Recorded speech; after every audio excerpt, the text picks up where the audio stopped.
Bismillahirrahmanirrahim. Assalamualaikum warahmatullahi wabarakatuh. Alhamdulillah hari ini bersama saya lagi Tuan Hyun dalam seminar online Keluarga Rahmah yang diadakan oleh Ikram Kasim. Alhamdulillah bersama lagi kita dalam seminar yang jurung kali ini diadakan oleh Ikram Kasim untuk bersama-sama menyambut ilmu tentang pelbagai ilmu yang kita boleh garapkan untuk membina jati diri anak-anak kita. Jadi Alhamdulillah hari ini kita bersama dengan satu lagi individu hebat. Individu ni hari ini dia akan bercerita tentang melukis, mengasah kreativiti dan komunikasi.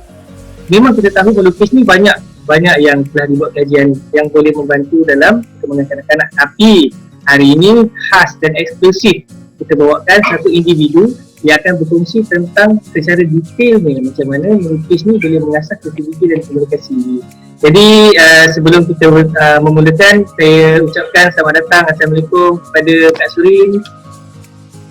Waalaikumsalam. Terima kasih saudara moderator. Terima kasih juga kepada Kak Surin kerana sudi meluangkan masa untuk bersama-sama kita dalam slot dan berfungsi tentang melukis ni. Jadi sebelum kita pergi lebih jauh, kita mulakan dengan umum kitab Al-Fatihah. Bismillahirrahmanirrahim. Bismillahirrahmanirrahim.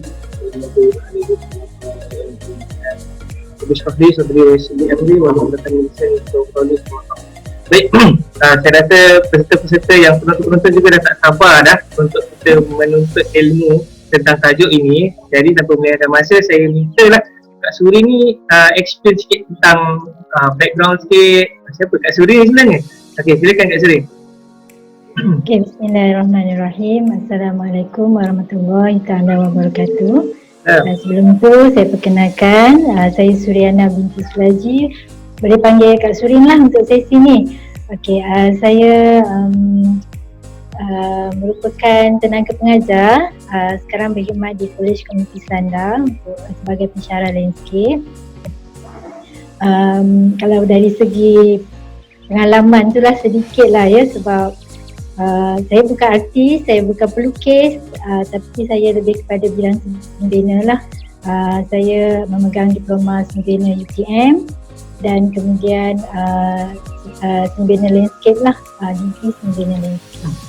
Baik. Tapi untuk bidang melukis ni sebenarnya memang tak larilah daripada landscape tu sendiri. Tapi untuk hari ni saya nak share untuk ibu-ibu muda, bapa-bapa muda di luar sana, lebih kepada pengalaman saya sendirilah sebagai ibu, insyaAllah. Baik, insyaAllah. Baik, terima kasih Kak Surin atas pengenalan diri. Alhamdulillah, insyaAllah kita dah kenalan dengan Kak Surin. Jadi kita boleh teruskan dengan perkongsian tentang melukis, mengasah kreativiti dan komunikasi, insyaAllah. Ya, kita test dulu. Ada pen dan kertas tak kat situ? Saya ada. Jadi kepada penonton-penonton yang lain, sediakan juga pen dan kertas. Sebab hari ni memang banyak ilmu yang akan dikongsikan.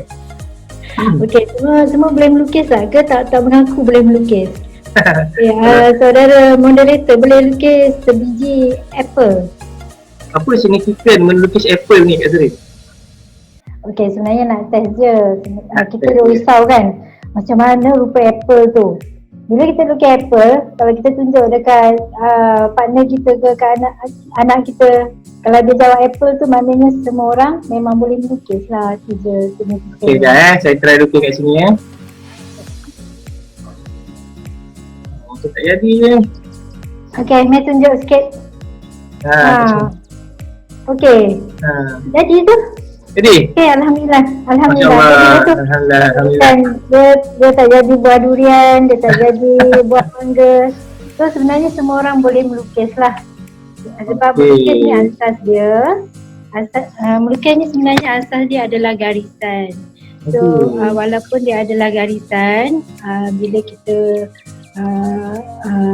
pergi ke aras yang lebih tinggi, setiap satu garisan tu dia ada maksud-maksud sendiri. Kalau dalam architecture, garisan garis putus tu mungkin untuk center line, garisan border dia berbeza-beza.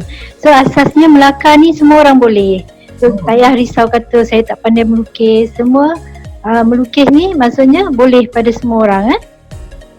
Jadi apa yang uniknya, Jadi apa uniknya proses melukis ni yang kita nak galakkan kepada anak-anak kita ni. Dia berbeza ya tuan-tuan dengan lukisan. Lukisan tu kita tengok perfect kan.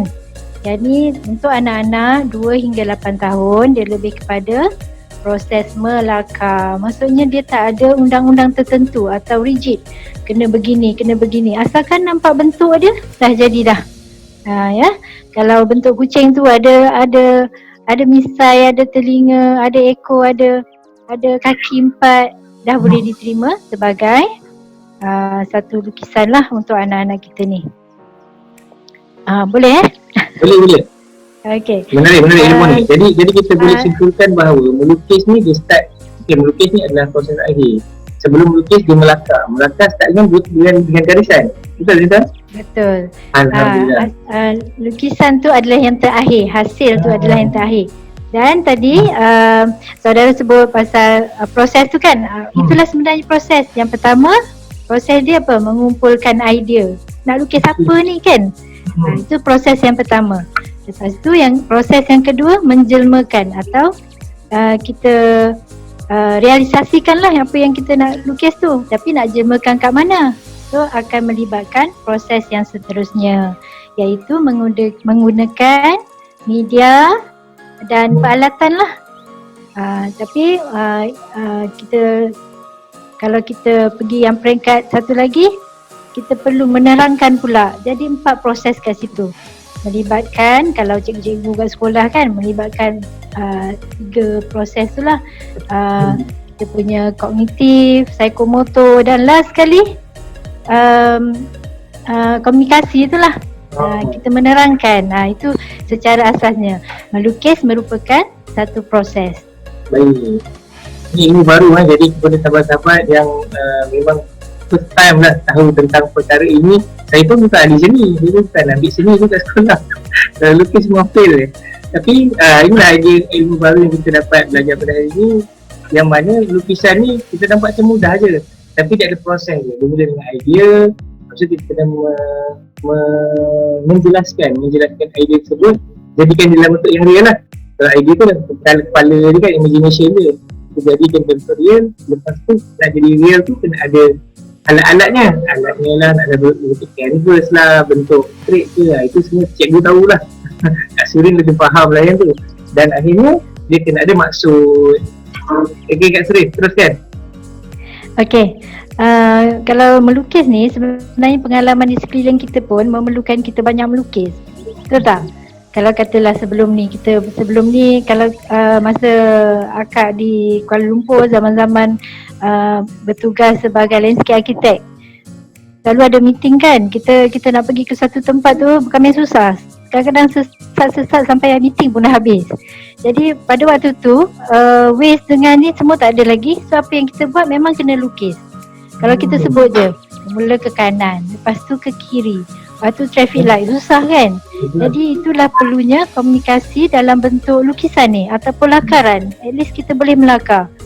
Itu secara kita tengok pada persekitaran ataupun pengalaman kita sendirilah kan. Macam apa lagi, doktor-doktor dia nak menjelaskan satu proses tu perlukan ada lakaran walaupun benda tu ringkas lah. Okay, proses pernafasan tu macam mana, masuk ke paru-paru ke apa dan sebagainya. Itu memerlukan satu proses lakaran. Maksudnya kemahiran lakaran ni memang kita gunakan sampai bila-bila. Apatah lagi untuk anak-anak kita ni kita kena galakkan lah. Okay. Best, ilmu yang menarik ni. Okay, untuk peringkat umur pula, kita selalu risau macam kita ni tak mahir melukis, kita bukan arkitek, kita bukan ni, tapi macam ni kita nak ajar anak kita melukis. Rupanya dia ada peringkat umur dan setiap anak ni kita yang perlu kita lakukan adalah galakan. Sebab kita tak nak dia terlalu bergantung pada gadget. Macam sekarang kan kebergantungan pada skrin tu sangat tinggi kan. Macam Makak sendiri pengalaman dengan pelajar, bila contohnya kita pergi site lah, kita nak kena ukur site ni, dia tak macam kemahiran tu kurang dari segi menganggarkan berapa jarak dia. Kita pergi site takkan kita bawa komputer kan, kita nak buat dalam sistem apa semua, kita perlu ada kemahiran melakar secara freehand ataupun secara bebas tangan ni lah, on the spot ataupun secara spontan. Maksudnya Jadi bila, untuk ranking- bila akak pergi ke lapangan dengan student, Anwar bawa kertas dengan pen lah. So lakar dulu. Tapi Masya sebelum Allah, tu tadi kan hebatnya. kita, itu lakaran awal. Jadi kan tadi kita dah kata adalah satu proses kan. Maksudnya sebelum pergi site tu kenalah ada maklumat. Site ni berapa luas dia, maklumat tu kena ada. Bila kita pergi, kita lakarkan mengikut apa yang ada dekat site tu lah. Okay,